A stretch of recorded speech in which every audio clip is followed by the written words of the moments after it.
माँ की दाल के साथ लस्सी 1 घंटे बाद। दही को कभी भी नमक के साथ मत खाइए, दही को हमेशा मीठी चीजों के साथ खाइए। दही को शक्कर के साथ खाइए, दही को गुड़ के साथ खाइए, दही को बूरे के साथ खाइए, दही को खांड के साथ खाइए, दही कभी भी नमक के साथ। क्यों? मैं आपको एक छोटा एक्सपेरिमेंट करने के लिए बोलता हूं। आप बाजार में जाइए, कोई भी साइंटिफिक इंस्ट्रूमेंट की दुकान से एक लेंस खरीद लाइए। छोटी चीजों को बड़ा दिखाने वाला जो लेंस होता है, मिल जाता है, 10-12 रुपए का आएगा। एक दिन लाके अपने दही पे लगा के देखिए, तो इतने बैक्टीरिया दिखाई देंगे आपको जो करोड़ों की संख्या में। दही के ऊपर लगा के देख लीजिए, वो इधर जाते हुए, उधर जाते हुए, घूमते हुए, टहलते हुए दिखेंगे। ये सब जीवित हैं और शरीर को ये चाहिए, सब जीवित अवस्था में चाहिए। क्योंकि ये बैक्टीरिया दही के साथ जब हम खाते हैं तो अंदर जाके हमारे जो एंजाइम सीक्रेशन है उसको ये बैक्टीरिया बहुत मदद करते हैं। तो दही हम खाते हैं बैक्टीरिया के लिए, जीवाणुओं के लिए दही खाते हैं। दही को आयुर्वेद की भाषा में कहा जाता है जीवाणुओं का घर। और 1-2 नहीं, करोड़ों।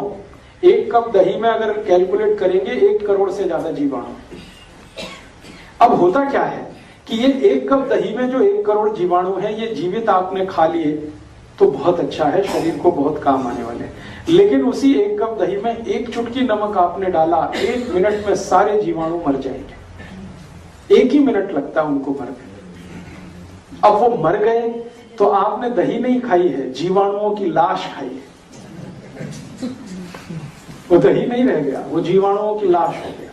अब वो अंदर गया तो दही के नाम पे आपने खा तो लिया, लेकिन उसके जो फंक्शन है बॉडी के लिए वो काम नहीं आने वाले।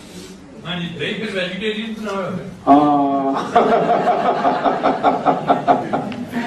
बहुत अच्छा सवाल है कि ये वेजिटेरियन है या नॉन वेजिटेरियन है। थोड़ी देर में मैं बात करूंगा जीवाणुओं पे, तब इसमें से क्लैरिफाई हो जाएगा। अभी जो बात चल रही है वो ये कि 1 चुटकी नमक डालते ही 100 किलो दही के सारे जीवाणु मर जाते हैं। 1 चुटकी तो कोई भी चीज नहीं है। हाँ, ये बात सही है। दुनिया में कुछ भी वेजिटेरियन नहीं है। हम थोड़ी देर में इस पे एक्सप्लेनेशन करेंगे। दही में 1 चुटकी नमक डालते ही सब मर जाते, क्योंकि नमक के जो केमिकल्स हैं वो जीवाणुओं के दुश्मन है। सारे के नमक के सारे केमिकल्स जीवाणुओं के दुश्मन है। इसलिए आयुर्वेद में कहा गया है कि दही में कोई ऐसी चीज मिलाइए जो जीवाणुओं की संख्या को बढ़ाए, मारे नहीं, खत्म ना करे। इसलिए कहा गया है दही को गुड़ के साथ खाइए। गुड़ डालते ही जीवाणुओं की संख्या मल्टीप्लाई हो जाती है। मल्टीप्लाई 1 करोड़ से 2 करोड़ पहुंच जाते हैं।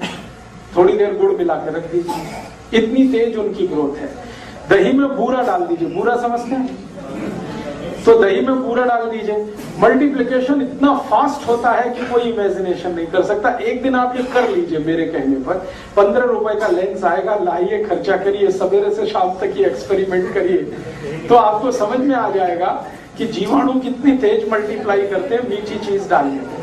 चीनी भी डालें तो भी मल्टीप्लिकेशन होता है, गुड़ डालें तो और ज्यादा होता है, बूरा डालने पर सबसे ज्यादा होता है। और एक मिश्री आती है, मिश्री, वो पीस के दही में डाल दीजिए, तब तो अद्भुत होता है, सोने में सुहागा।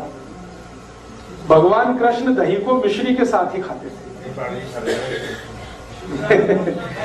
तो आप जो है दही को खाने का नियम तरीका थोड़ा बदलिए।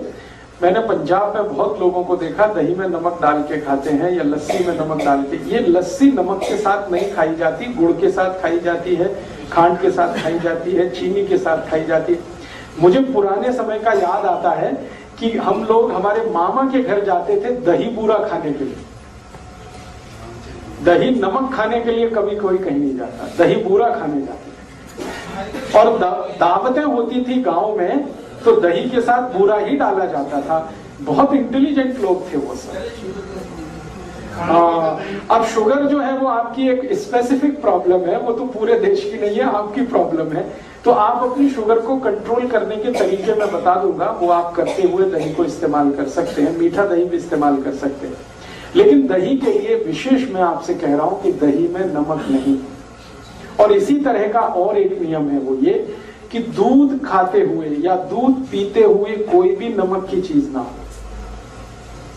दूध और नमक की भी दोस्ती नहीं है, दही और नमक की भी दोस्ती नहीं है। अगर कोई चीज दूध की खा रहे हैं तो नमक की चीज ना हो, नमक की चीज खा रहे हैं तो दूध की चीज ना हो। अब आप कहेंगे इट इज हाईली इम्पॉसिबल। ऐसे इम्पॉसिबल है कि खीर खानी है और सब्जी ना हो, ये तो बड़ा मुश्किल है।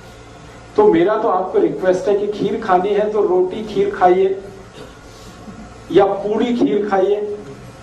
खीर को पूरी के साथ खाइए, खीर को रोटी के साथ खाइए, सब्जी ड्रॉप कर दीजिए उसके, बहुत अच्छा होगा। नहीं कर सकते हैं तो आयुर्वेद ने उसका एक रास्ता निकाला। वो रास्ता ये दिया उन्होंने कि अगर आप दूध को नमक के साथ खाना चाहते हैं या दूध की चीज के साथ नमक की चीज भी खाना चाहते हैं तो नमक बदल दीजिए अपने घर का।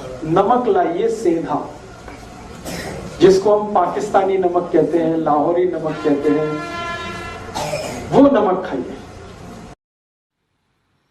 दोस्तों, सबसे पहले तो चैनल सब्सक्राइब करें, फिर लाइक, कमेंट और शेयर करें। और हाँ, हमारा एंड्रॉयड ऐप डाउनलोड करना ना भूलें।